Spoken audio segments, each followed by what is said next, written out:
Judith, can you give me an update on how many people have joined in another couple of minutes? 1, 2, 3, there's only 4. Yeah. Let me know when there's like 10, 15 people and I'll say quick hello.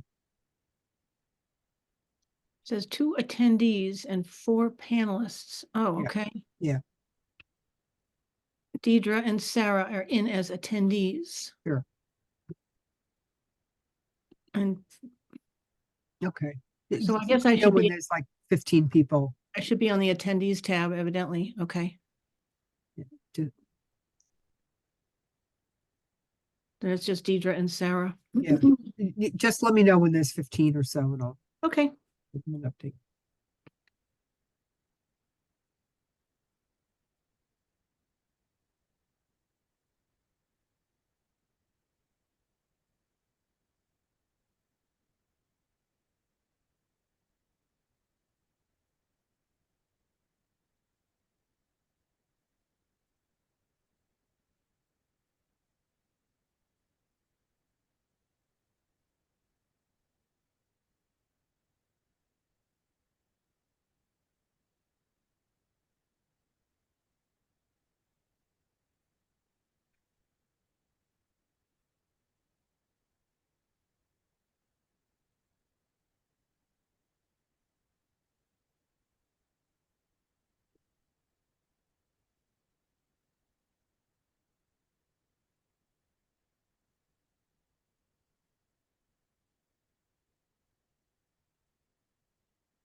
Mhm.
Good afternoon to those of you on Zoom who have already joined us. Thank you for being so prompt. We probably will start the program right around 3 o'clock, maybe a minute or two after. So you have time to get comfortable, get yourself a glass of water. And as I always point out, there is a Q&A button, I call it, on your screen, either at the top or bottom of your Zoom screen. And that's where you'll be able to put in your questions at any time during the program. And we have Judith Brooks from our Education Committee who will be standing by to voice all of those questions. We have always been able to get to all of the questions that get asked, so we encourage you to do that. I think there's going to be some really interesting content in today's presentation, so feel free to get your questions answered. That'll be great. So as I said, we'll be starting right after 3 o'clock. The formal remarks today should run about 60 minutes. That should give us about 15-20 minutes for questions. But if you want to prepare yourself to be able to watch this for 60 minutes before you can take a break, do whatever you need to do. And we'll be back with you shortly.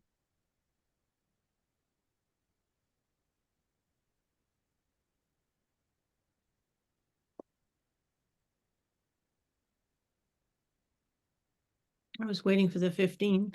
Yeah, I can see the numbers now. Judith. Evidently, I know. Yeah. There At you first are. I couldn't see them, but then they showed up. So. Yeah, you're at 15 now.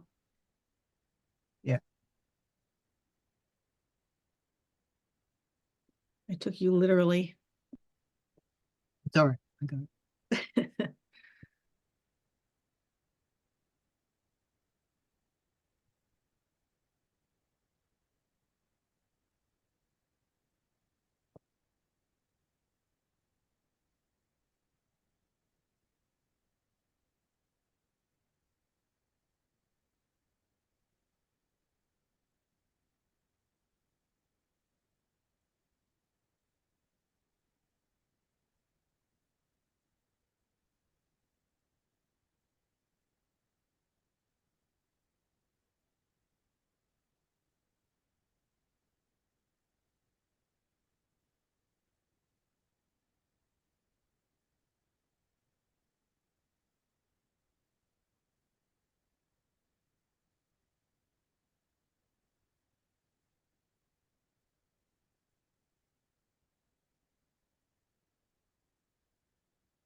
And it's 2 minutes before 3 p.m. We expect to start the program right around 3, maybe a minute or two after. The Zoom audience is still filing in, but get yourself comfortable. If you just joined us, get familiar with where the Q&A is on your screen so you can enter your questions at any time during the program, and we will get to them all. Judith Brooks from the Education Committee is going to handle the Q&A for us.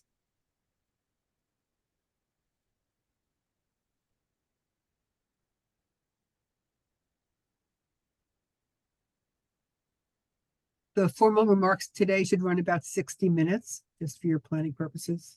And then we'll have plenty of time for Q&A.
It is now 3 o'clock. I'm going to give it another minute. We've had a surge of people coming in just in the last 30 seconds. So welcome to you all who just joined us. My name is Eileen McIntyre. We're going to be starting the program shortly. The formal remarks today should run about 60 minutes. So get yourself comfortable, get a glass of water if you'd like, and get familiar with the Q&A feature on your Zoom screen, either top or bottom of your screen. That's where you'll be able to enter your questions at any time during the program. Professor Dunham Jones will be happy to answer them all. So it should be very interesting to hear what she has to say, and I think will provoke a lot of interesting questions.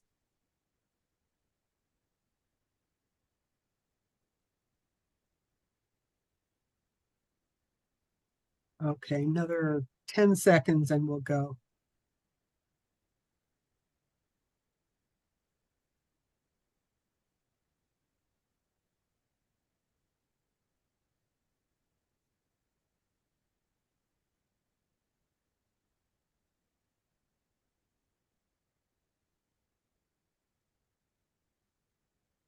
All right. Good afternoon, everyone. We are pleased to have you with us today. My name is Eileen McIntyre. We're going to first hear from Hingham Historical Society's Education Manager, Max Nosbish. Max? Hello, thank you, Eileen. I hope everyone can hear me okay. Thanks for joining the Hingham Historical Society, everybody, via Zoom. My name is Max Nosmish, and I serve as the Manager of Education. Today's lecture is entitled Retrofitting Suburbia and is a part of our larger lecture series entitled Suburbia, the American Dream. I want to thank you all for being here, even if, again, we're all just joining online today. Your support and passion for history is so important to us here at the Hingham Historical Society, and it really does drive us as an organization. I want to thank Eileen McIntyre for organizing this lecture. Also, I want to thank today's speaker, Ellen-Dunham Jones, for taking the time out of her day to share her knowledge with us. We have a few events coming up I'm excited to share with you all. We'll be continuing our lecture series in the future, and on March 23rd, we are hosting a free coffee and art open house at the Hingham Historical Society in honor of the second Boston Tea Party. That event is part of our continuing Rev 250 commemoration. It will be fun for the whole family. The following day, on March 24th, we're super excited to have our own Eileen McIntyre with Gordon Brothers Moving for a Hingham History Makers talk, which is going to bring down the house. So make sure you get your tickets for that when those come online. The Tea Party event and the Hingham History Maker talk are both free. And if you've heard me give an introduction like this before, you probably know what I'm going to say next. We can only offer free events like this with the support of our members. So please, we are a member-driven nonprofit, and we need the support of history lovers like you all to continue to do the work that we do. So if you haven't already, please join us as members here at the Hingham Historical Society. There's all sorts of benefits to membership, such as discounted ticket price, advance notice and early registration for programs, and so much more. And plus, you're helping to keep history alive, and what's better than that? So thank you, everybody. Without further ado, I want to hand it back. Thanks again, everybody. Thank you, Max. So welcome all to the fifth program in our current lecture series, Suburbia, the American Dream. We've now heard about how America became a suburban nation and looked in some detail at suburban development in both Greater Boston and in Hingham specifically. Today, we will have the first of two programs that look at 21st challenges with the built suburban landscape. Today's topic is retrofitting suburbia, and we are thrilled to have as our speaker one of, if not the leading expert on the topic, Ellen-Dunham Jones, who is joining us live from Atlanta, Georgia. Ellen-Dunham Jones is a professor of architecture and directs the MS in Urban Design program at the Georgia Institute of Technology. An authority on sustainable suburban redevelopment, Ellen maintains a unique database of over 2,500 suburban retrofits and hosts the Redesigning Cities podcast series. Ellen was recognized in 2017 and in the follow-up poll in 2023 by the respected independent planning organization Planetazin. I think I've said that right, Ellen, as one of the 100 most influential urbanists.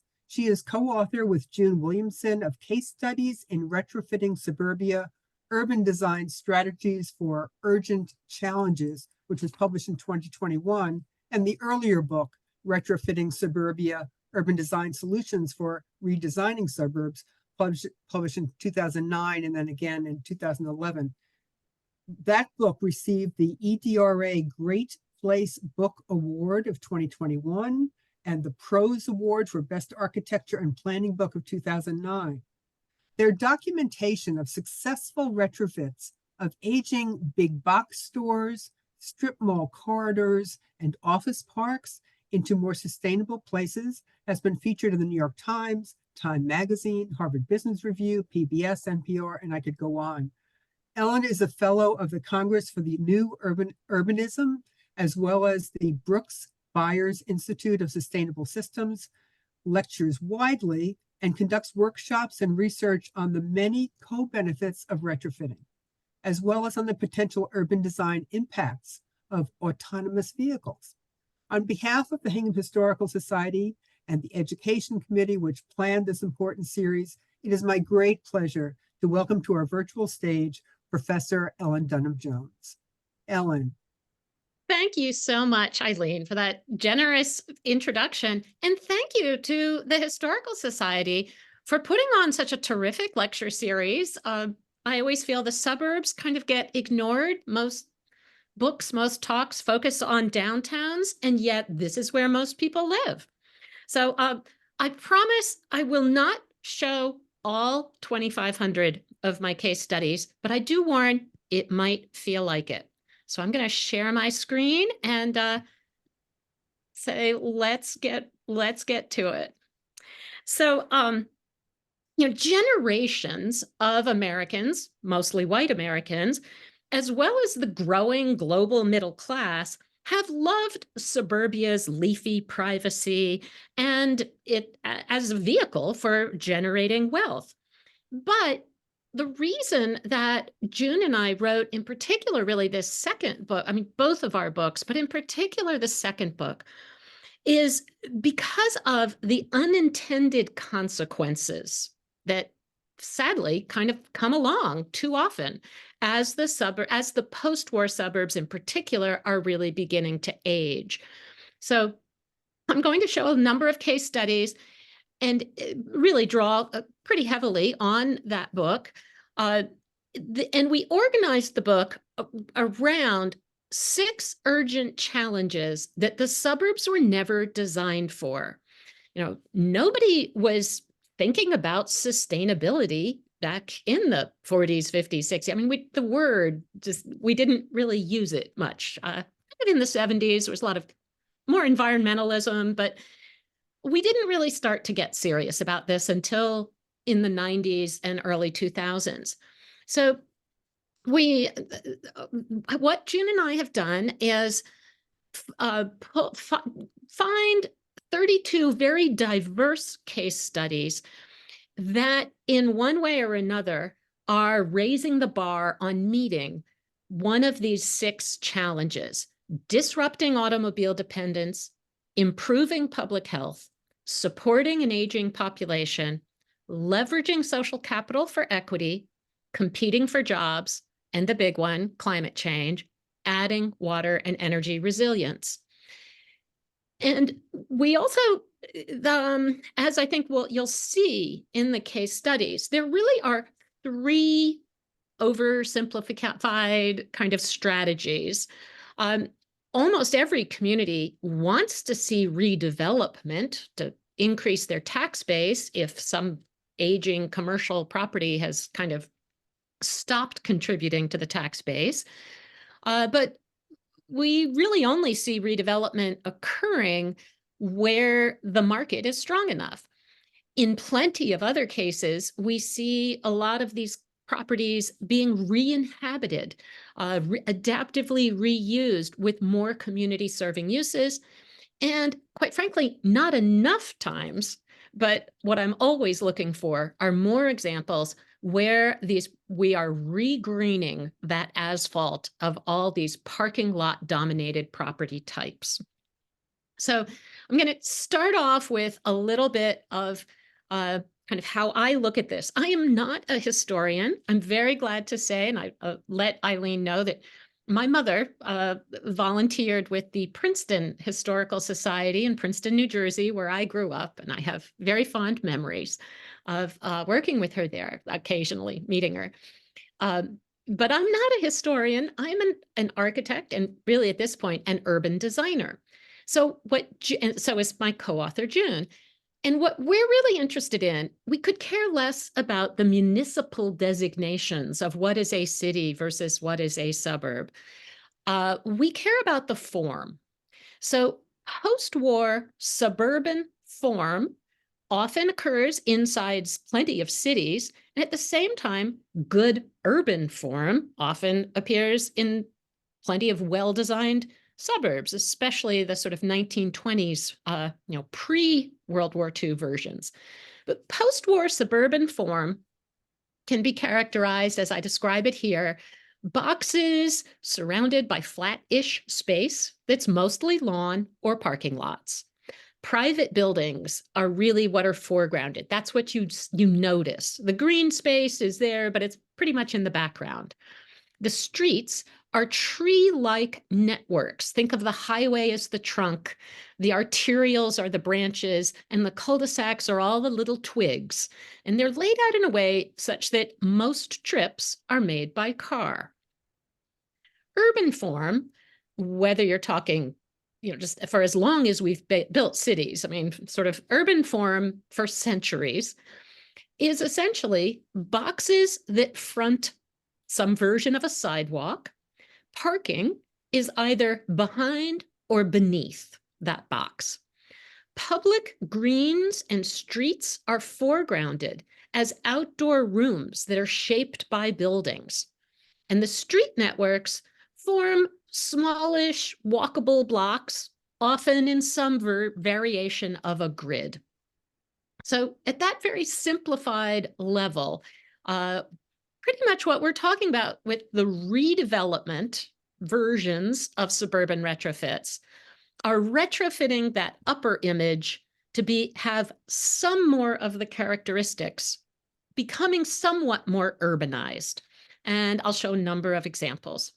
Now, again, I'm not going to focus too much on the history because you've had a lot. You know what's, I think, been happening.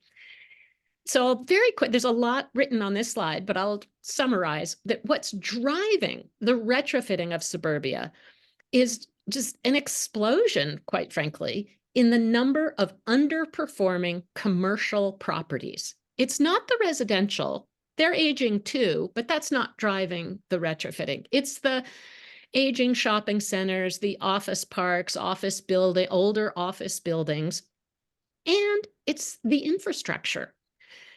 Suburban roads, pipes, and wires basically most of them, depends on the climate and all, but they need to be replaced about every 60, 70 years. And guess when a lot of that was put in? About that long ago. And the taxes from low density development rarely cover the maintenance or replacement costs. So there's a lot of communities are finding themselves quite desperate to invigorate their tax base to help support the residential, those existing neighborhoods. And they're finding they really do there's an efficiency, you get more tax revenue. If you're already built out, the only way you can do it is really beginning to densify and urbanize. Now, the reasons behind all of that underperforming commercial property, certainly a lot of it is just simply age. They weren't built, strip malls weren't really built extremely well to endure the ages. But between COVID, online shopping, now work from home, we are seeing tremendous changes in how people, where people live, work, play, shop, all of those things. Climate change is another big driver. We have more and more severe storms that our aging infrastructure can't handle. And again, the suburbs really weren't designed for it. We have changing demographics. Many more older adults, and we're expecting nationwide to have more older adults than kids by 2034, exacerbating the already quite severe labor shortage. Already, the majority of US households are 1 to 2 persons. And since 2001, 68% of suburban households did not have children in them. And that number has been growing. It kind of went up, down a little. It's still, it's just that the suburbs aren't quite who we really think. It's not all young families with children, even though that's kind of who they were originally designed for. The baby boomers are still there, who were the young children and then the young parents with children. And now, since 2005, more Americans in poverty live in suburbs than in cities. Again, just not our perception of the suburbs is increasingly not really, that stereotype is just not true. The suburbs are recognized in many cases as just dramatically helping to build the middle class. And yet the middle class today is shrinking. And we have an affordable housing crisis. Rich suburbs are getting richer and poor suburbs are getting poorer. And at the same time, there's just growing and growing market demand for more multifamily and missing middle housing. And I'll explain missing middle later in the talk. All of this has led to also new market preferences. Walkable urbanism now commands about an 85% rent premium over drivable suburbanism, a complete flip from the 1970s and 80s. Vibrant public parks and lively main streets are become even more valuable to the folks who are spending a lot of time working online or working from home, who are craving being around people and around great nature. So in combination, all of this leads to that much more need for land conservation, for mitigating our greenhouse gas emissions, at the same time adapting to more severe storms and droughts, a need for more social infrastructure that, again, used to be more associated with the cities. Now we need it more in the suburbs, and a need and preferences for living more environmentally friendly lifestyles in compact, mixed-use, inclusive neighborhoods. So the first challenge, and it really is the one that, I mean, all of the challenges overlap, but disrupting our dependence on the car has impacts on every other of the challenges. So anything we can do to disrupt auto dependence tends to help us address the other challenges. And a lot of this just has to do with that so much of our land, residential land in the US, 75% is zoned exclusively for single-family detached dwellings. And yet, that typical suburban house generates almost 10 trips per day. And yet, more than half of those trips are 3 miles or less, which could be a quite reasonable bike ride for folks able to ride bikes. 35% could be a scooter ride. 28% could be a 20-minute walk if just our existing suburban communities were retrofitted with sidewalks and bike lanes. Now there's in blue on the right of the side, I show a variety of ways that we begin to, again, disrupt auto dependence. So designing places to be more walkable, bikeable, transit served, but also to have a mix of uses so that people don't have to go a great distance just to run a simple errand. So that you can read for yourself here a number of the other sort of strategies. There are several of them. I'm going to start with the first case study here is really the first suburban retrofit, and it's in Massachusetts. I'm not sure how many of you have been able to make it out to Cape Cod and visited Mashpee Commons. But back in 1988, 1986, I think they started planning. 1988 was their first bit of construction. The owners of the family-owned strip mall, shown in the lower left, recognized that it was due for an upgrade. They had an offer from Walmart, but they were longtime members of the community. And they said, we can do better than a Walmart. Can't we build a real New England village? Well, legally, the answer was no. The zoning absolutely didn't allow them to make streets with on-street parking and wide sidewalks. They literally, in their drawings, what they did was they did incrementally, bit by bit, build up this little street grid, keeping some of those existing buildings, but they called their streets parking lots because that's what they already were. I mean, it was all about what games could you play, to make this legal. Putting residential above shops, people thought that's crazy. No one who wants to live above a shop except for people in New York City. Well, it turns out there has always been a wait list of people, in fact, mostly seniors, who would love to live in those apartments right above the shops and have it be so convenient and quite a lovely place to walk around, be able to walk around, not have to drive, plenty of events.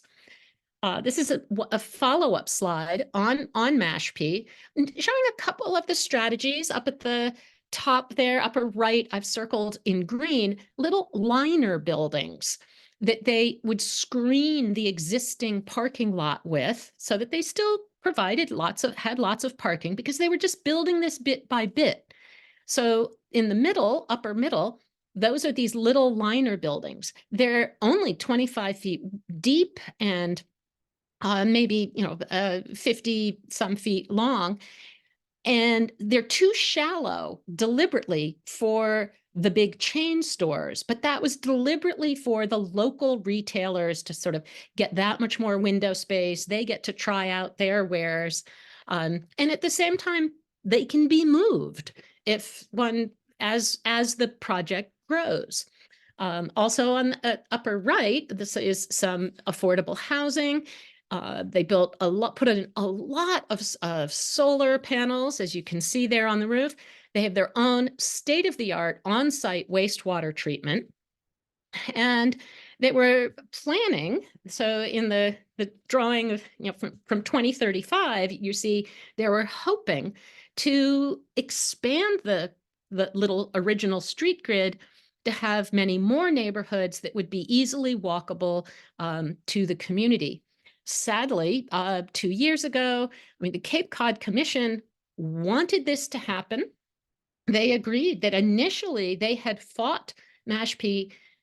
Cape Cod still has their zoning requires very large lots. Most of the homes are on individual septic tanks, and it's polluting the water. It's not sustainable in the long term. And they finally sort of realized, wow, we need more places like Mashpee Commons to accommodate growth. And yet there was so much pushback of people saying, we love Mashpee Commons, but we don't want it any bigger. And so the not in my backyard folks kind of won the day, and Mashpee Commons remains sort of a little island, and the owners still hope that they can convince folks eventually. But this is, so Massachusetts was really in the lead, and sadly, not quite anymore. Not long after Mashpee Commons but when plenty of time, in the early 2000s, late 90s, early 2000s, this was the second example of a dead mall that was redeveloped into the downtown that its suburb never had. This is Belmar in Lakewood, Colorado, 6 miles outside of Denver. And you can see the original mall below it was a 100-acre super block. And I think that's a photograph on Black Friday, probably the first year it opened, every parking space taken. But the mall was dying, as has been happening. We're now already well over almost half of malls in the US now are dead or dying. I can hardly keep up with all of the proposals now, as they're being for various kinds of retrofits. So in this case, that 100 acres was subdivided with a grid of streets into 22 walkable blocks with a great variety of different housing types. It's not super dense. It maxes out at 5 stories, but most of it is 3 stories. You can see the little main street there. And lots of just attention to walkability. On the far right is the parking garage for the Cinemaplex. But at the ground floor, they took over 1 car space deep of that ground floor parking space to make artist studios, so that you've got something very interesting to walk by. So even though, and it did triple density overall on the site, but they did not have to widen a single street outside of the project, because that mix of uses, they're actually capturing between 30 and 40% of those trips that normally would be made by car. And it's generating 4 times the revenue, the tax revenue that the mall did at its peak. So lots of interesting things. This is why a lot of communities have become very interested. They want to see, hey, the mall's dead. We can actually start to accommodate so much more on these sites, and really help our communities. So one of, it's gotten a lot easier since the days of Mashpee Commons. Now we have communities rezoning their properties, really envisioning where that change is occurring. And this is one of the most impressive and ambitious projects that I'm watching, really enjoying getting a chance to watch.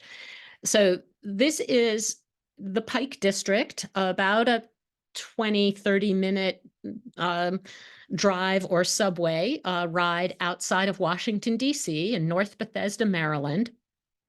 And it was initiated by the county. Montgomery County contacted the 6 major property owners who, in a 400-acre area, more or less surrounding this one little metro station, and saying, we want to do a new sector plan. This area could be so much more. We have a metro stop, but it doesn't really get much ridership because the metro station is sitting along Rockville Pike. I hope you can see my mouse, 8-lane, massive, usually very car-filled highway. And yeah, I've made students walk with me along the sidewalks. It's not pleasant. So the property owners, all of them were developers who owned property throughout the Washington, D.C. area. And they knew that walkable urbanism, it got them more rent. And they said, hey, we're in. So in this plan in the middle, the dotted lines are all new public streets being built on their privately owned property. And they're paying an additional approximately 10% taxes on that, in order to build that new network of streets. In exchange, and why did they do that? I mean, it sounds crazy. Why would developers agree to do that?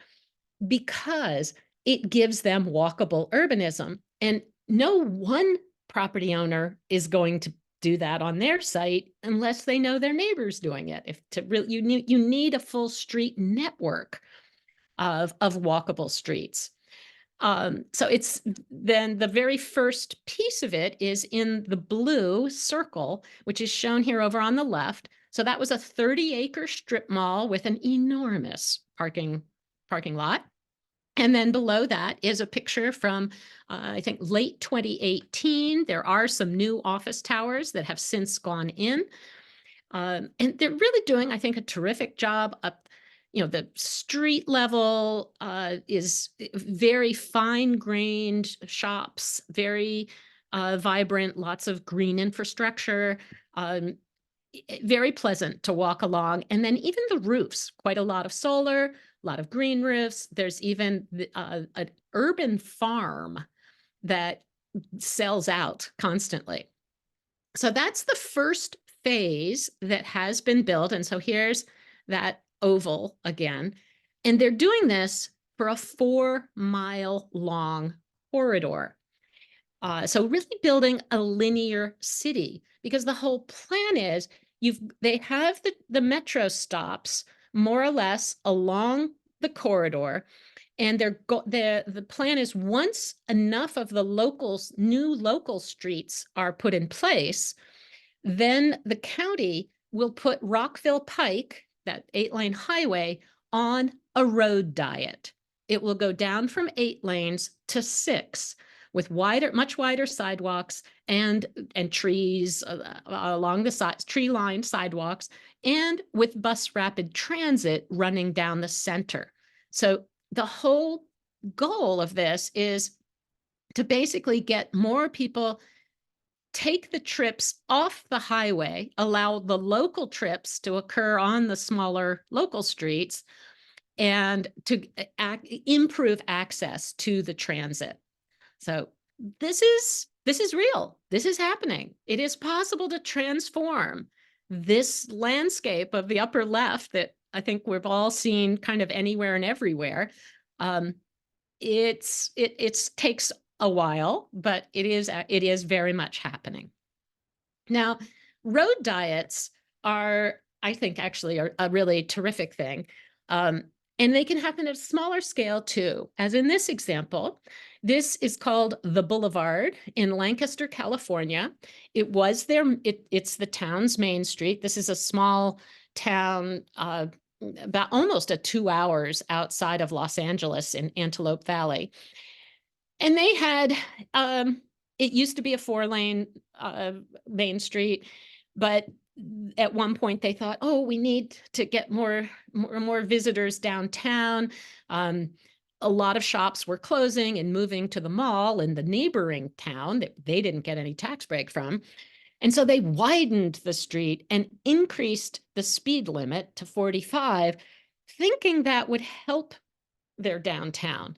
In fact, it just meant people could zip through it faster. So then they did the opposite and put their main street on a road diet. They went from 5 lanes, including the turn lane, to 2. Put the parking in the middle, in between street trees and street lights that are also permeable paving and light colored. This is in the desert. It was really hot. So they're reducing urban heat island. They're creating this much more lush experience and environment. And now and they got rid of 9 traffic lights. They did this for 9 blocks. So you really would think, oh my God, traffic disaster. No, when the cars are going 45 miles an hour, they have to be pretty far apart from each other. When they're going 20 miles an hour, because they reduce the speed to 20. At 20 miles an hour, cars can be not bumper to bumper, but very close together. You actually get more throughput of cars going more slowly. And the cars have a chance to actually see, oh, there's a sale at so-and-so's, pull into the parking. It's increased business, it's increased downtown property values, it's cut traffic accidents in half. And that's just in the first 2 years. I mean, since then, it just has continued to blossom. Most importantly, because now it created a place.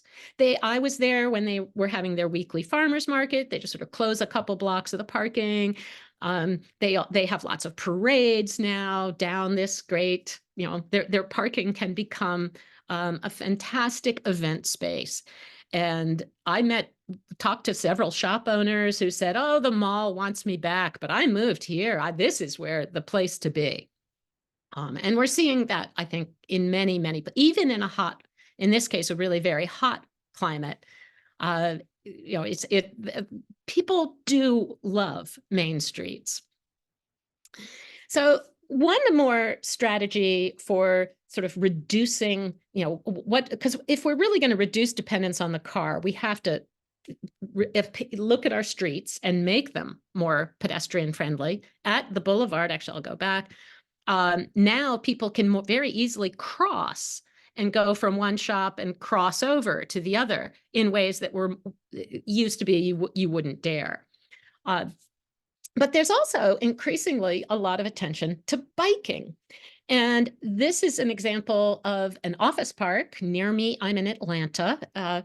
So this is Peachtree Corners, has an enormous 1970s 500-acre office park that was tenants were complaining. They were having a really hard time recruiting younger employees. The younger employees all wanted to be in Midtown Atlanta, which was bustling and booming and a lively place. So they tore down a couple of their older office buildings, put in some new housing that they called millennial housing. I thought it was a little insulting, made it sound like gerbil housing or something. But it's been very successful. And then they said, well, and millennials, those younger folks and Gen Z, they like to bike to work. So let's put in more trails. We can't put in a street grid. We're too big and we're too hilly, but we can put in trails. And Atlanta, with all the hills, there's also quite a lot of water and creeks. And those become great places where you can't build. So it's easy to get property owners to give an easement for a trail going through. And this has really been extremely successful. It's a lot of new tenants are moving in, and they built a new downtown, and they have a test track for autonomous vehicles. It's kind of become it's really been a very successful strategy. All right, so that, all that biking and physical activity leads to the second challenge, improving public health. So, the suburbs always were thought of and marketed for over 100 years as the healthy place to raise one's family. And many people were, at that time, the cities were seen as very unhealthy and full of infectious diseases. Now, COVID, obviously, we suddenly got to revisit what it's like to be afraid of infectious diseases. But nonetheless, it is the big challenge in the developed world is not the infectious diseases as much as chronic diseases, sedentary lifestyles that lead to heart disease, increased risk of diabetes, cancer, and there's all of the above. So at the suburbs, I mean, it's the lifestyles of folks who drive to work, sit at a desk, drive home, sit on the couch, that is very unhealthy and leads to obesity, which leads to all those other issues. Human sprawl and suburban sprawl correlate.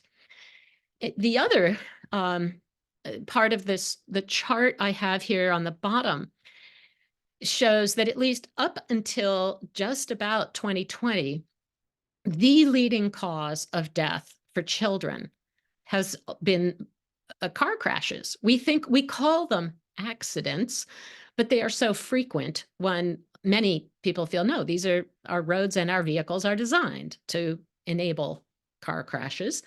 And so that, again, it's especially teenagers, up to age 24, actually, where one sees in the suburbs far more children die from car crashes than from gang violence or any of the other things that one associates more with cities. So it's not to say that cities are inherently healthier than suburbs, but the suburbs are certainly not as healthy as we've often thought of them. So again, there's lots of things we need and should be doing to just further encourage health, safety, and welfare. So lots of things here: physical activity, improving air quality, water quality, improving safety, stresses, and welfare. So improving the stresses of income inequality, social isolation, increasing access to parks, trees, and nature. So one of the examples in our book is a local Boston example. This is Assembly Square in Somerville, Mass, where a "yes in my backyard" lawsuit that really was based on health led to a retrofit of a commercial, formerly industrial, but that had become a mall and strip mall, area to try with the goal of increasing $30 million in taxes, 30,000 new jobs, and a 30-acre new park, and with a new T station. Because so this area, Assembly Square, there was an IKEA that had been proposed. It used to be very, as I said, it formerly industrial, now more retail. An IKEA was going to be coming in, and Somerville had approved it until a group of neighbors said, you know, that's just going to increase all of the cars using the highway from miles around to come to this site. And we have the highest rate of asthma in the state in these neighborhoods right near the highway. Once the highway had come in. So instead, then this lawsuit went forward. The lawsuit was enough for IKEA to back out, a new developer, Federal Realty, to come in, and the team had recognized. They said, you know, there's already the orange line. The tracks are there. Why don't you open a station? So it now has transit. It has a lot of retail at the ground floors, a lot of housing, and very large number of jobs. I don't think they're quite at the 30,000 yet, but mostly healthcare analysis jobs. So, and a lot of it having to do with a mayor who had grown up in the neighborhood and had asthma as a kid, and really championing it to help it come through. But it really was a much healthier environment, and recovering the waterfronts. Once the waterfront is no longer industrial, it just makes sense to make it equitably accessible to everyone. The other more direct way that we see public health being served by suburban retrofits are literally the healthcare and medical offices and even hospitals moving into dead malls, dying Kmarts and Targets and things. In fact, healthcare ties with education as the second most common reuse of shopping malls and department stores. Office is, somewhat surprisingly, but office is the first most popular reuse. That's kind of in decline right now, but it has been. Just cut a couple windows and pop in some carpeting, and it's perfectly good office space. So, but the Jackson Medical Mall in Jackson, Mississippi, is a big old mall that had died in the mid-90s and was bought very cheaply by a doctor specifically to serve the underserved, mostly Black poor population in Jackson. The 100 Oaks Mall in Nashville, Tennessee is also an interesting example. It's a 2-story mall. Its top floor was completely empty. The retail wasn't working, and the downstairs was struggling until Vanderbilt Health needed to expand and decided to take over the second floor. And now when patients go for their healthcare, instead of having to just sit and wait in the doctor's office, they're given beepers, and they can go down and check the sales downstairs while they wait for their appointment or for their lab results to come back. It's been a win-win for both. The medical uses claim they are actually seeing more return visits from patients because it's so much more convenient, easy parking than in the downtown location. And the retail is now doing great. Now, it's kind of interesting. I looked a little at what was happening in terms of healthcare, health-related uses going on in Massachusetts malls, and noticed some slightly divergent trends. Life sciences is huge in Massachusetts in a lot of redevelopment projects, and in particular on some of the dead malls. So On the left, I show a view of plans for the Watertown Mall transformation to mostly become office/lab space in the life sciences. And then the other somewhat surprising one is the reuse of malls in the weaker markets for cannabis cultivation. So Berkshire Mall, which is out near Pittsburgh, has been approved. The in Springfield, another mall was approved, although in the end they got so much pushback, that one's not going ahead. But just kind of interesting to see what happens with these places. We're also seeing in Alexandria, Virginia, a very ambitious redevelopment of a former mall site that into a transit-served mixed-use town center that is anchored by a brand new hospital. So not just sort of medical office and outpatient, but a full hospital, very integrated in. I mean, in general, hospitals are sort of lousy neighbors. They're kind of like malls. You know, they're surrounded by parking and nobody wants to listen to the sirens. But they're really becoming now part of a healthier, walkable environment. A different approach to the public health is with this project, which is focusing instead on the loneliness epidemic. The Surgeon General, former Surgeon General, declared us in a loneliness epidemic back in 2017. He's now the Surgeon General, full Surgeon General. And the developers of this former Cinemaplex really took that to heart.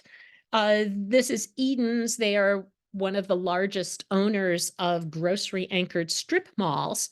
And their CEO, Jody McLean, had just risen to the top of the organization. She'd started as an intern. And she really, it's a male-dominated industry, but she was successful in large part because she could relate to so many of the customers. Most of the customers at grocery-anchored strip malls are women. And when she heard about the loneliness epidemic, she said she was listening to the radio in her car. She had to pull over because she said she was at the top of her game, and she said she felt, oh my God, that's me. I am actually incredibly lonely, and I think a lot of women are. And so she wanted to try this mixed-use town center thing. So a good almost 25 miles outside of Washington, D.C., close to the Beltway, they did some very interesting, they did this mixed-use town center project, and I think did a number of things extremely well.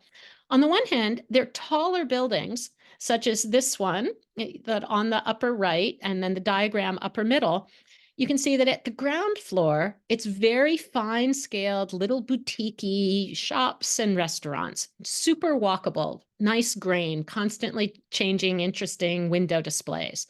Above that, 2 levels of parking, and then above that, a Target department store. So they're putting the big stuff up high and keeping all the little stuff at the ground floor. And they did the same thing with their office buildings, and the same thing, they built a new movie theater. And that also, so here, lower right, you see the movie theater, and it's got lots of the restaurants at the ground floor, but then it's a big windowless box. So on the box, they put up a big LED screen that fronts onto their town green. And this is just a 1-acre AstroTurf town green. But I've gone there, visited 5 times, different times of year, different times of day, and it is just always packed. They program that space with the screen and activate the space with, yoga classes in the mornings, mom and toddlers in the afternoon, in the mid mornings, afternoon things for kids, and in the evenings, local sports games. So constantly trying to just encourage people to get out of the house, come to the town green, gather, and hopefully have a conversation. Can't guarantee that, but they hope so. They're constantly emphasizing seating. I mean, it's a target that has lawn chairs in front of it. They have different kinds of chairs in front of a wooden chair in front of anthropology, but it's very interesting, I think, to try to increase public health. And what we know about loneliness, it's the equivalent, chronic loneliness is the equivalent of smoking 15 cigarettes a day. It is especially prevalent amongst teenagers and the elderly, when basically the two groups that cannot drive. So that leads to the next challenge, supporting an aging population. And I think, Hingham, you probably know that you have a higher percentage of an older population than the national average. You're at about 30% of your population is over age 60 in 2020, and that's expected to be almost 40% by 2035. And so there's a lot of different strategies to try to support an aging population. But I mean, basically, the baby boom generation, and I include myself, we did not really design and build a habitat that allows us to age in place gracefully. That moment when we really shouldn't, we're all terrified of that moment when we should not still be driving because we know we'll be very isolated. So a number of the strategies are to begin really all communities should plan to become what are sometimes referred to as lifelong communities. Allow more missing middle dwelling types that allow seniors to downsize without having to leave their neighborhood and all their connections, and the places and people that they already know. Allow accessory dwelling units, ADUs, to enable seniors to better afford to age in place or with family, or that could be hired caregivers living in an accessory dwelling unit. Lots of other things, lots of need for senior care, senior programs as essential community infrastructure. And I'll start by just showing a little bit of how to better integrate senior housing into walkable neighborhoods. For so long, we've sort of treated seniors as almost as if they're pariahs. Retirement communities are like way out of the way and long driveways and lots of lovely landscaping and a little shuttle bus that takes you to the mall once a week. So this one did it quite differently. So this is in Minnesota, where a mall had been built right on top of a wetland and been dumping toxic runoff into the lake for decades. When the mall died, it's now been redeveloped as a senior housing anchored mixed-use town center, and with zero runoff and with using thermal energy. So it's really quite an interesting project. This slide upper middle kind of shows all these underground infiltration basins and all this stuff that's sort of making sure that no more runoff ever goes into the lake. But you can see they also have a town green where the seniors, but also the public, can gather for concerts and movie nights and any number of, farmers markets and things. And it's sold out before it happens to be located. It continues. It's on the main street of the town, really overlooking the lake.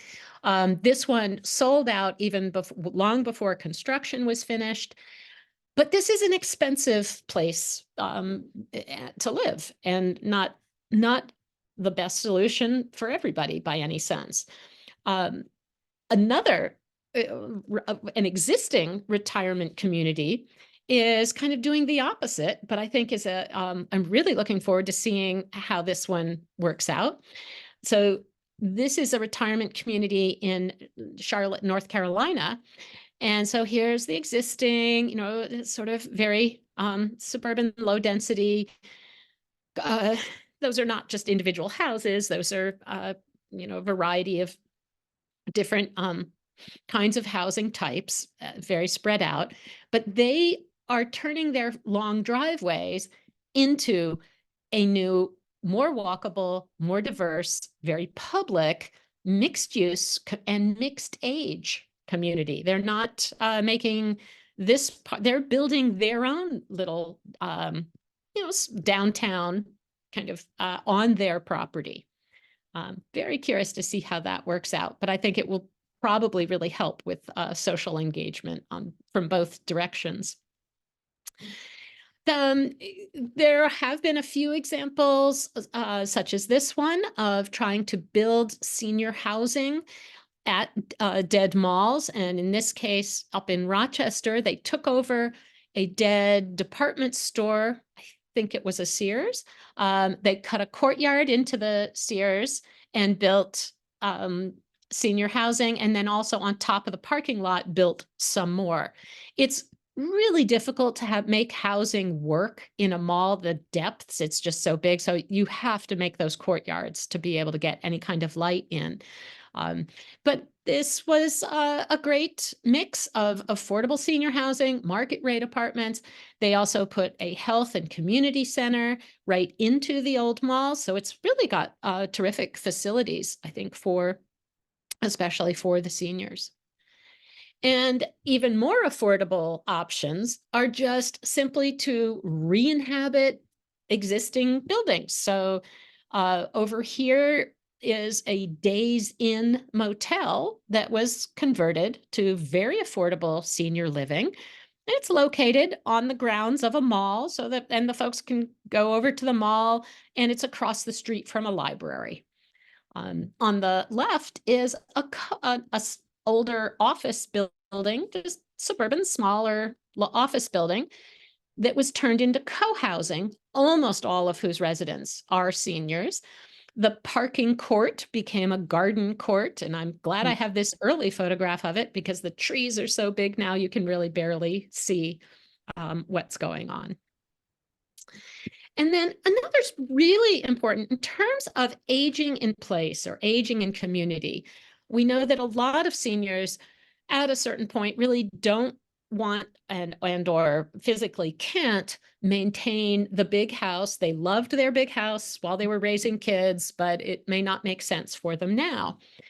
And so missing middle is this phrase that refers to buildings that fit into the context of single-family home neighborhoods, but are actually smaller, providing smaller housing in more units. So duplexes, quadplexes, or in this case, a cottage court. So this is an example in East Greenwich, Rhode Island, where the town decided they needed some affordable housing, and it wasn't explicitly for seniors, but they knew that was part of the issue. So they picked the parking lot of the former auto body repair shop, and it happened to be a block from their main street.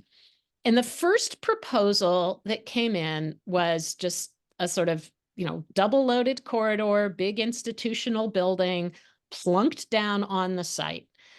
The neighbors freaked. They didn't particularly want affordable housing in their neighborhood anyway, and you're giving them this out of scale big thing. Then they hired one of my former students who gave them the cottage court. And the cottage court, it's actually 15 units on 1 acre. That's dense enough for bus service. That's fairly dense, but it maintains the local scale and character at the street. No one has complained. These little cottages are arranged. They have a shared lawn, which also it performs as a stormwater, captures and cleanses a lot of the stormwater. And we're seeing cottage courts just emerging all over the country as a very popular way to downsize, but stay in the neighborhood and still maintain the character. This is another example of missing middle, and this one is close to me here in Atlanta, and I thought was actually really very interesting. So here's this what they've built, but this house was existing and this house was existing. So it was two lots with some very mature trees. They kept all the trees and they simply subdivided the lots to allow two new duplexes to come in on the front. And they're tall, skinny duplexes, but they fit. And then in the back, they have accessory dwelling units, these 4 accessory dwelling units along the very back, and then very tiny, little tiny houses, basically. They call them guest houses. But so suddenly what was 2 houses is now 10.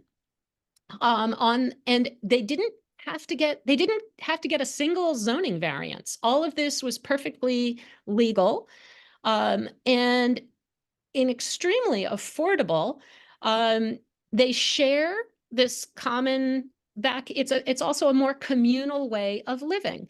They share a backyard with a grill and a garden. It really kind of is it takes a village a way of living. And part of what is making it possible and affordable is that the parking is only really on street. So they did not provide street parking space, but they do provide a shared bike pumps and maintenance sort of equipment. And it's sold out immediately. It's very, very, very popular. Now, just as a side note, in 2017, California made ADUs legal throughout the state. And in 2 years, just the city of Los Angeles issued nearly 12,000 ADU building permits. So it's ADUs, they're often, sometimes it means that this person who lives here is aging, but they might want to have a niece or nephew is going to move into the guest house and help them as they're aging. And then but they're getting a little bit of income now from that ADU, and they sold this much of the property, to also so that they could stay in place. And you see or the aging person themselves moved into the ADU. They don't need as much space now, and they're renting the others. And so it creates a lot of interesting opportunities. That communal space really brings up now the topic of leveraging social capital for equity. Really the suburbs are more diverse today than that Ozzie and Harriet stereotype, but they're fractured. There's not as much gathering, certainly not of rich and poor, black and white. So there's a lot that we could and should be doing to help form more. We need more communal spaces to gather. We need both to redevelop and include the affordable housing, re-inhabit with social infrastructure, and re-green a lot more of these spaces. So quick example, again, near me in Atlanta, this was a former Target and strip mall that is now the new city hall, city performing center, and a big gathering green where they have concerts and festivals and stages. Great gathering space. I mean, I see that happening all over the country, lots of those kinds of places. At a much more modest scale, even small little changes can make a difference. This is in Fayetteville, Arkansas, where a former grocery store was taken over by a local business. And they said, that blank wall facing our main street and then fenced off. It just was so hostile. So Instead, they took that blank wall and instead took the space in between it and made it a beach and sort of a patio with this big roof. And it sits right they have a big coffee shop, cafe right there, so that now it welcomes and addresses the main street and becomes a hangout space. Just a great, simple little move, but that just makes that public street, gives it a proper public face. This is an example up in Quebec of a gas station that has been turned into an intergenerational center for both elders and teen youths. It's a great example of social infrastructure. It also happens to be, for any architects in the room, this is Mies van der Rohe designed this gas station. And so it was also an act of historic preservation of a very interesting, very modernist architect. Social infrastructure includes education. And I mentioned that education is also sort of ties with medical as the second most popular reuse of a lot of retail space. In this case, in Austin, the Austin Community College needed to expand, and they just bought the J.C. Penney. That went really well. They ended up buying the entire mall, and they have a thriving community college program. They also then partnered with a developer and the developer is building both residential and office on the parking lots and regreening some. They have a kind of quad, really nice space and a number of really terrific little park-like spaces around, and they're right at a transit stop. It's just, you're getting redevelopment, re-inhabitation, and regreening, super sustainable, and really, and educating the next generation. And one little detail that I love, it doesn't always happen, but when they can, the developer makes employers on the site in their leasing agreement agree to hire student interns from the community college, which is certainly a nice little detail. Again, on the, part of this sort of need for social infrastructure is also just having enough places to live and, having more access to having a more public life. This happens to be an example of a strip mall that downsized. So now there's only a smaller portion of the strip mall, and they kept up the parking lot right in front of it. But then it had always turned its back on a major public park. So now they've got all of these rows of townhouses, and the townhouses are actually entered off the little green paths that lead directly into now this park. So a great example of really making better use of the backs of strip malls. We're seeing quite a bit of that. Now, in Massachusetts, there was a recent study, I think a terrific study that my co-author June actually also participated in, looking at the potential of strip malls just within the greater Boston area to increase access to affordable housing and transit. And so they, all these dots show the different strip malls, and then they gave them a higher score if they were near transit and if they were sort of older and falling apart. And, they had a ranking system of what they thought was the most redevelopable, and how if they were located near the MBTA transit, given the new requirement for a lot more new housing near the transit systems. And so Hingham, this was what they found, that was that, there are they thought there really were some potential. So they've got 2 here that look like they're in the very favorable and 2 that are in the favorable properties that You guys would know better than I do, but in some, they argued that if just 10% of the strip malls in Greater Boston were redeveloped with mixed use multifamily housing, they could provide 125,000 new units and meet demand for housing for the next, up to through 2030. We see that connection to, just getting more housing next to transit. We see that happening all over the place. And really this is an example though, that really accomplished this in a very low income area. Wyandanch is a community on Long Island. It's the most economically distressed community on Long Island. And it had a basic park and ride right at their rail station. That was sort of their one asset, was the rail station. They didn't even have sewers.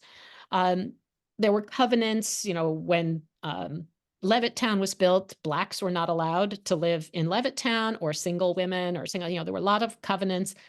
And so Wyandanch was really where it became a majority Black community.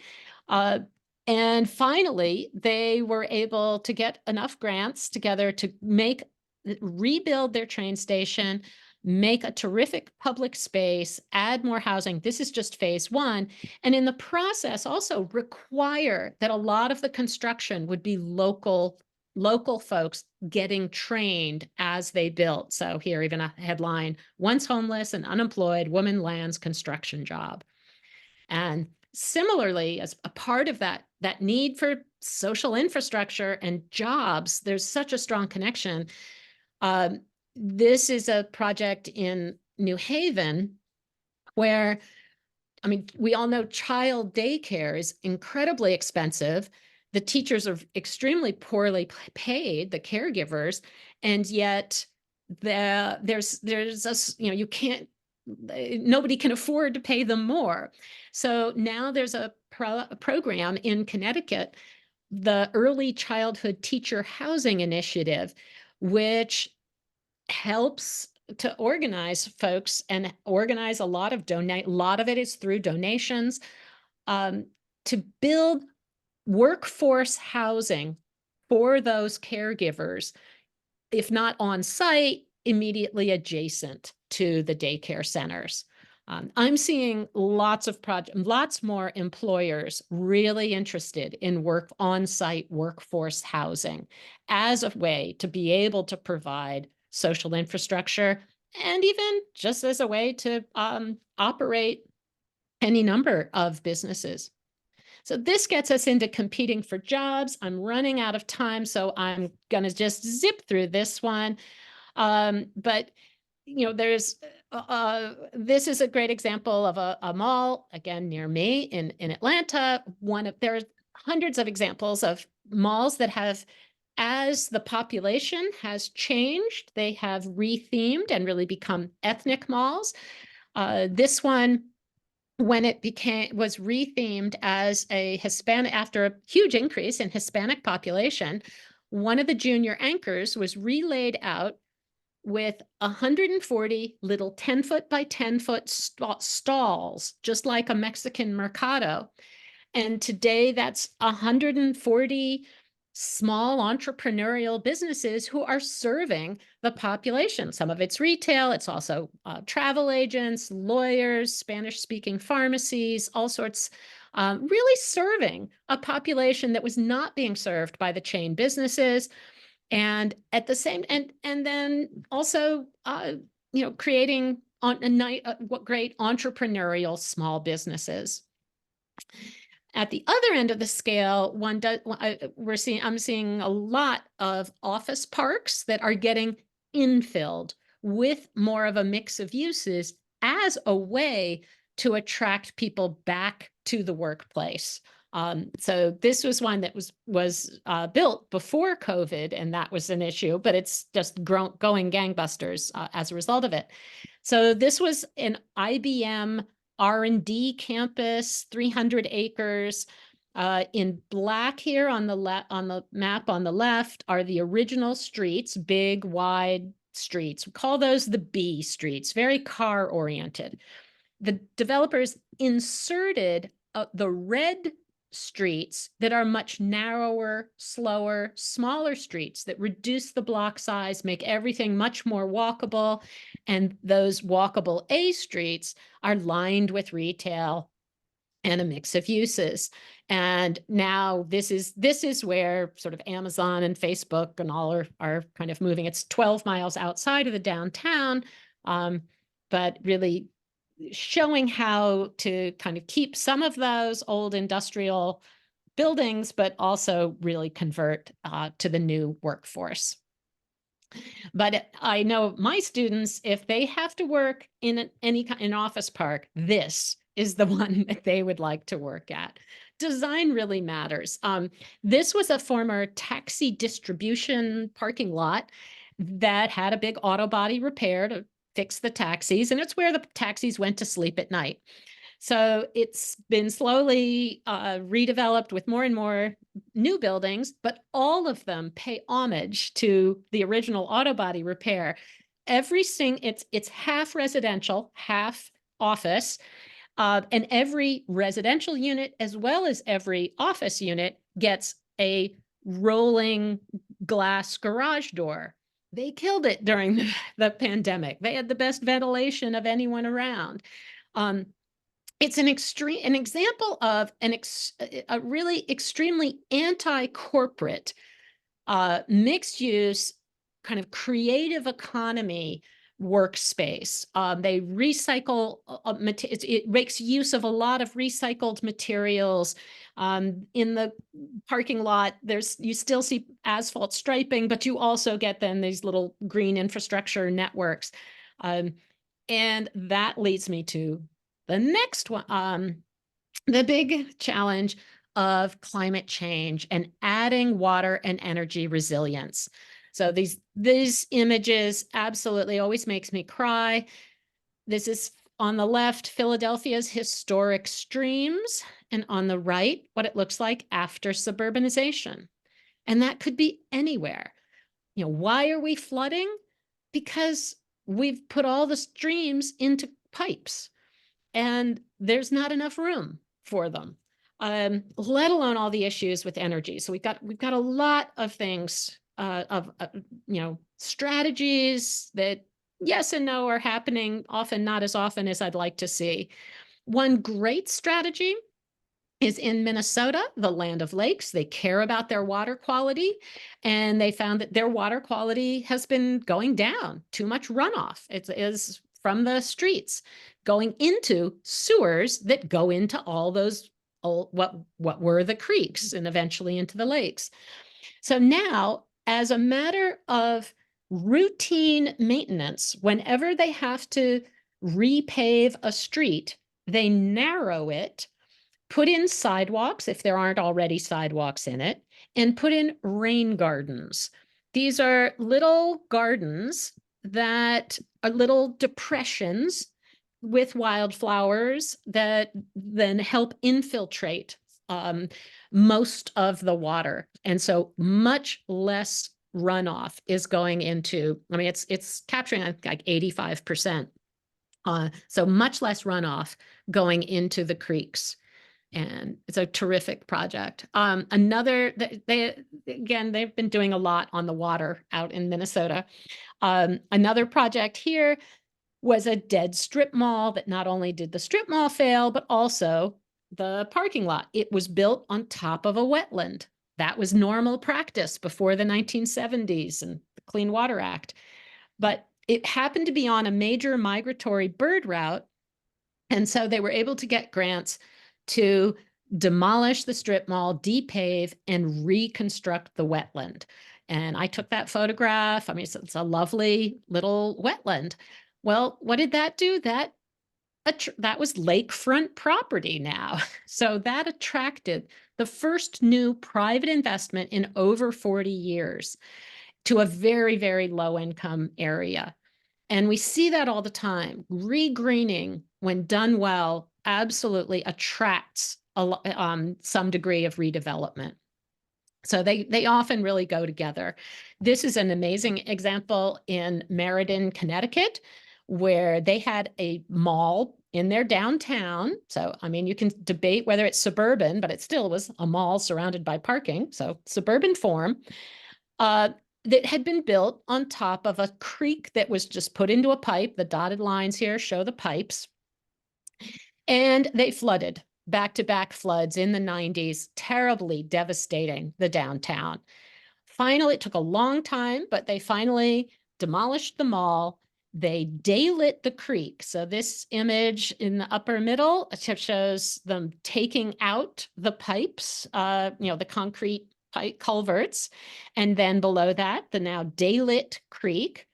And then the whole site is designed a little like a green bathtub. So during good weather, it's a nice green space families can enjoy, but the whole thing is designed to fill up and flood when there's a major rainstorm, and it's removed over 225 properties in the downtown, out of the flood zone, allowing them to now actually be eligible for redevelopment. So lots of really great things. I'm going to skip this one. On the energy side, it's so much easier to really integrate solar and geothermal and district energy systems into new build construction than older projects. This one is it's a redevelopment of an airport, and they're just doing amazing things on energy with a microgrid. There's a lot we're all learning kind of from this one, and affordability. Last case study, just, watching what's happening in Massachusetts. Very interesting. Framingham is doing a geogrid pilot.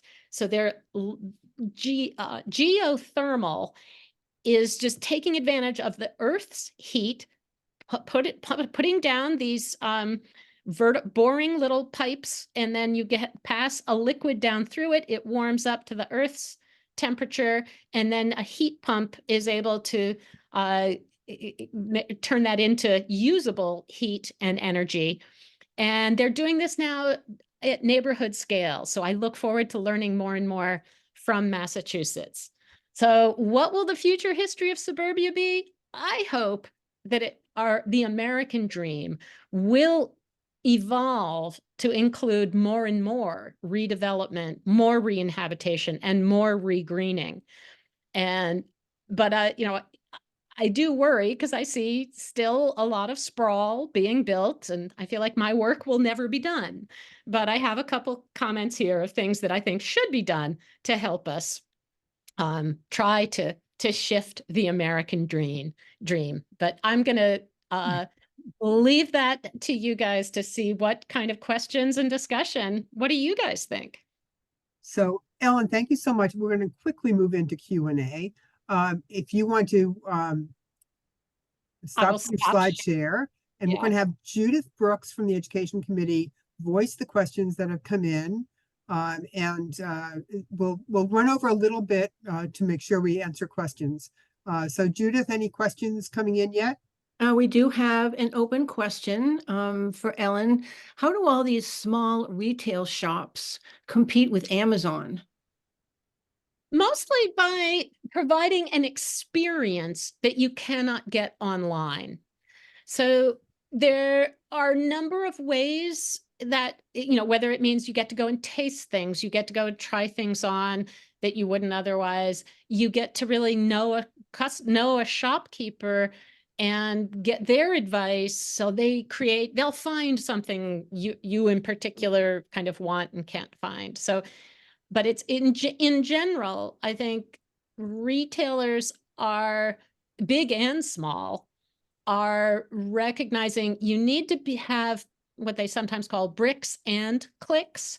So you want to have a web presence so that you can compete with online or at least participate with online.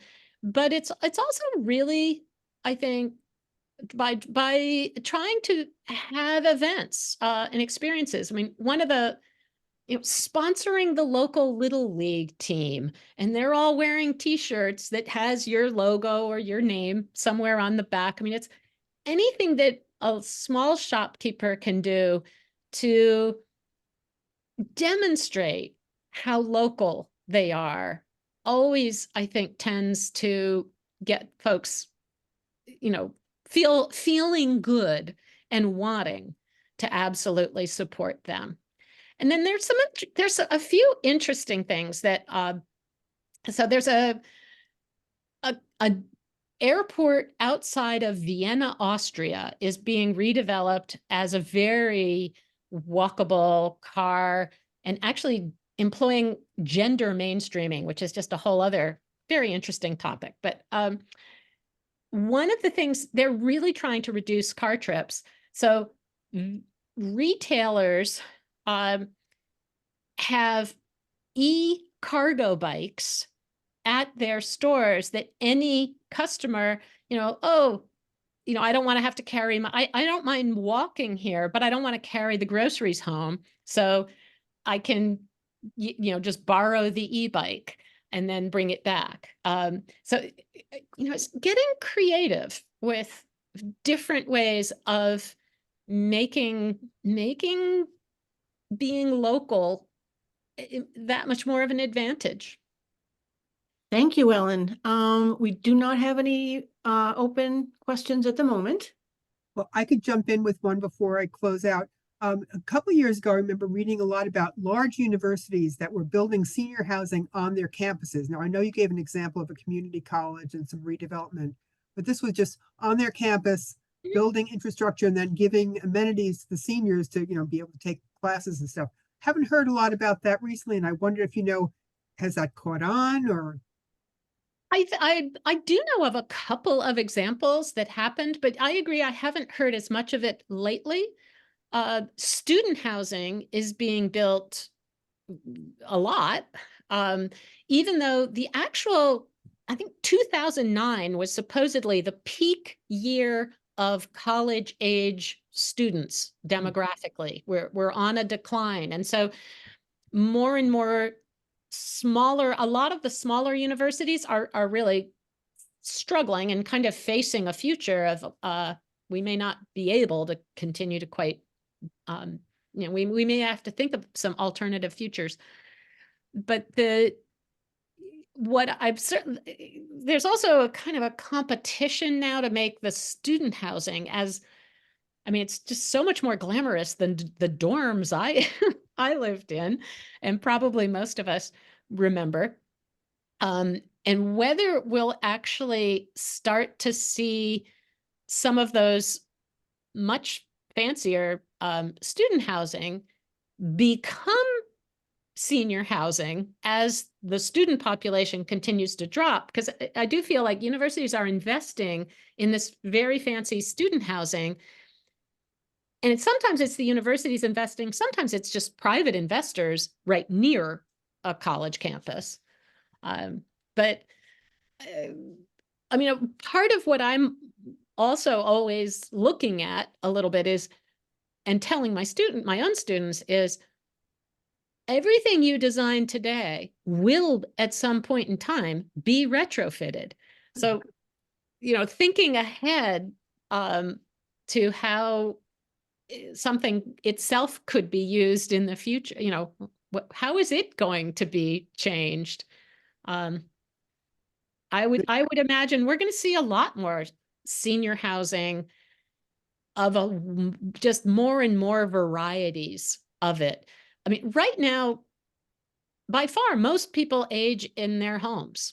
It's not institutional senior housing or retirement communities are there. That's still a smallish fraction of the population. Judith, did another question come in? Yes, we have another question for you, Ellen. Any suggestions for pushing our community planning department to decrease or eliminate required parking minimums? Is this what limits infill? Absolutely. And a lot, there's so many examples. It's a very much increasingly popular strategy that a lot of communities have done, is to in the areas where they want to see, or where already, there's just a lot of things happening, that if you reduce the parking minimums, in many cases, just eliminate them altogether, there are no parking minimums, then you're allowing for things to get to densify and be built in, infill. And there's a number, I mean, parking is its own whole kind of fascinating subject. One of my favorite examples I almost showed, in fact, I still have this. I have the slide at the end. I could show it, but Carmel, Indiana is a hotbed of suburban retrofitting with an unusual strategy. It's a relatively affluent suburb of Indianapolis, but very suburban. And the mayor, who, when he was elected in the early 90s, he kept asking people, well, where's downtown? And everyone goes, well, we have a main street, but the main street was like one story. It just wasn't much there. And in 15 years, he built a downtown, he built an arts district, and he built a connection to, I mean, it's really well done, extremely impressive. What he did was had the public sector, almost all of these redevelopments are public-private partnerships. We want the public sector to own the streets and to invest in the infrastructure. It makes perfect sense. That's not a handout to the developer. You want the public to own the streets and the pipes and things that are in the public right of way. But what he was doing was actually, even on small sites, that as small as a gas station or as small as a little fast food joint, he would pay for putting in underground parking. And that would allow then that parcel, which otherwise would seem too small to densify because the parking itself would take up more space than the building. That means then he could get a 4 or 5 story building, and it fronts a sidewalk and really makes a much nicer public realm, but that parking is now underground, and it's not only for the residents, it's public free parking because it was paid for by the city. And it's remarkable how much he's transformed that environment. So in his case, he is in a community, there's no transit to speak of. So there is still a big need for parking, but he's at least at ground creating now a space that is extremely walkable, bikeable, and he's actually been able to reduce property taxes because he's now generating so much more property tax. A 5-story building on what used to be a gas station sort of goes from paying maybe $35,000 a year in property taxes to now paying close to $1 million. Thank you, Ellen. So the parking is paying, it pays off in rather remarkable ways. But the getting rid of parking there's so many other really creative ways. I mean, I think it's just trying to provide people with more options of how to get around is what's really important. Ellen, you have given us so much to think about, and it's so timely. Obviously across America, this is a timely topic, but a lot of things going on. Hingham master plan, ADUs have been approved. Great. We're on the way to making a decision about the MBTA Communities Act compliance. So very thought-provoking material. The range of things that you showed, these little cottages and things, really fascinating. So thank you so much for spending time with us today. For our audience, I want to let you know we have 2 more lectures in this series. Next, we're really continuing to look at the challenges of the 21st century, kind of the 21st century, the disconnect between our population demographics and lifestyle trends and the built infrastructure of suburbs. You'll hear more about that, some wonderful data from the Brookings Institution that will be covered in the next program. And we'll end up in a presidential election year talking about suburbs and national elections, the suburban swing vote, which will be a very different topic, but certainly part of what we're talking about throughout this series. So thank you all for your attention today. I thought that this was a stimulating hour or so to spend this afternoon, and I appreciate everybody's attention. And Ellen, this was just a delight. Thank you very, very much for sharing your expertise and so many examples to give us something to think about. That will conclude our Zoom for today. And thank you to the Education Committee that puts on the program, working with me, Judith, today, a member of the Education Committee, handling your questions over Zoom, Max for sharing what's going on at the Society. We couldn't do it without all of this volunteer and staff help from the Society. So thank you all. Have a good afternoon. Bye-bye.